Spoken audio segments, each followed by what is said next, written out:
नमस्कार, मैं प्रियंका। आप देख रहे हैं 4 PM। बंगाल में वो हो गया जो कि महाराष्ट्र में भी नहीं हुआ। एक तरफ भाजपाई स्पीकर ने टीएमसी के सस्पेंडेड विधायक को नेता प्रतिपक्ष नियुक्त किया, तो वहीं दूसरी तरफ कोलकाता हाईकोर्ट ने कैसे बंगाल स्पीकर की धज्जियां उड़ाई हैं और जज साहब ने अमित शाह के ऑपरेशन लोटस पर क्या फैसला दिया है, जिसके बाद से हड़कंप मच गया है।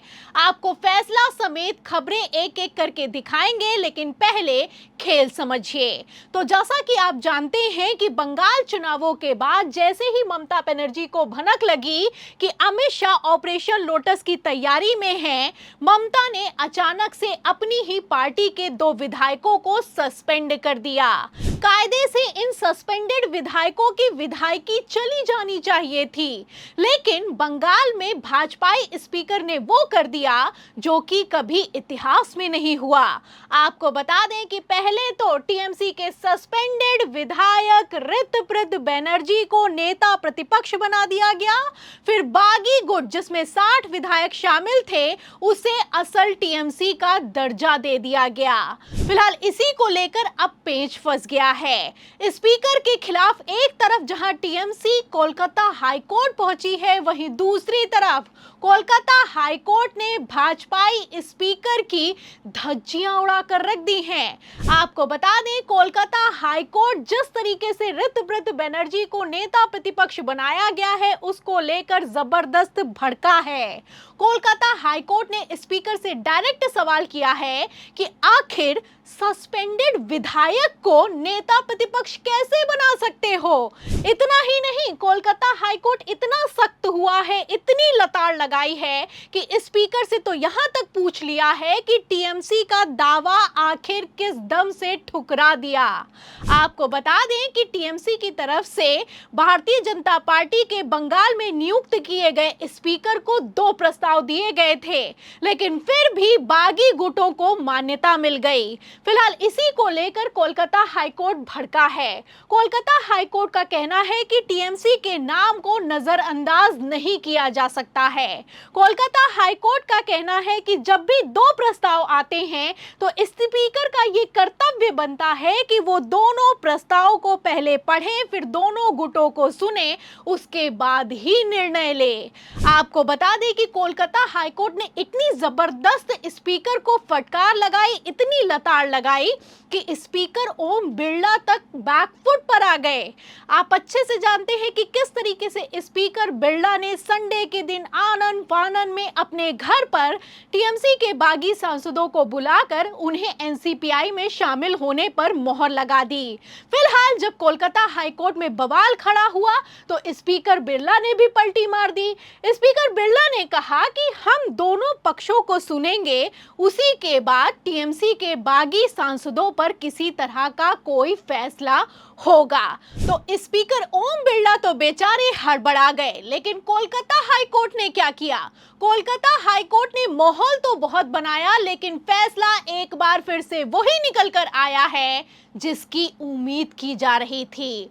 आपको बता दें कि कोलकाता हाईकोर्ट ने फैसला सुनाते हुए साफ कह दिया है कि स्पीकर का फैसला बरकरार रहेगा और ऋतप्रद बनर्जी ही बंगाल की विधानसभा में नेता प्रतिपक्ष बने रहेंगे।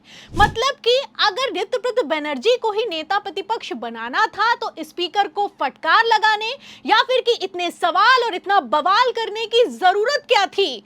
आपको बता दें कि कोलकाता हाईकोर्ट का फैसला जब से निकलकर सामने आया है उसके बाद से ये फैसला सोशल मीडिया पर वायरल है और पब्लिक ने पलटकर सवाल किया है कि अब न्यायालय पर भी विश्वास खत्म होता हुआ नजर आ रहा है। आपको बता दें कि बंगाल चुनावों की अगर बात की जाए तो ममता बनर्जी ने न्यायालय पर भरोसे के ही चलते अपने पद से हार के बावजूद इस्तीफा तक नहीं दिया, क्योंकि महाराष्ट्र में जब उद्धव की पार्टी शिवसेना को तोड़ा गया था तो सुप्रीम कोर्ट ने कह दिया था कि अगर उद्धव ठाकरे ने अपने पद से इस्तीफा नहीं दिया होता तो कुछ हो सकता था, हम सरकार को बचा सकते थे। इसी के चलते ममता बनर्जी ने अपने पद से इस्तीफा नहीं देना स्वीकार किया। ममता बनर्जी ने कहा कि मैं जब हारी नहीं हूं, मुझे हराया गया है, तो इस्तीफा देने का मतलब ही नहीं बनता है। आपको बता दें कि जब बंगाल चुनावों के पहले एसआईआर के लिए सुप्रीम कोर्ट में सुनवाई हुई तो सुप्रीम कोर्ट ने डायरेक्ट चुनाव आयोग से सवाल किया कि ये बताइए, अगर हार जीत का अंतर 2% का है और 15% मतदाता वोट नहीं डाल पाए हैं तो आप क्या करेंगे। फिलहाल इस पर जब चुनाव आयोग किसी तरह का जवाब नहीं दे पाया तो सुप्रीम कोर्ट ने क्लियर कह दिया कि अगर एसआईआर के जरिए हार जीत के अंतर से ज्यादा वोटर्स को डिलीट किया गया तो सुप्रीम कोर्ट दखल देगा, सुप्रीम कोर्ट एक्शन लेगा।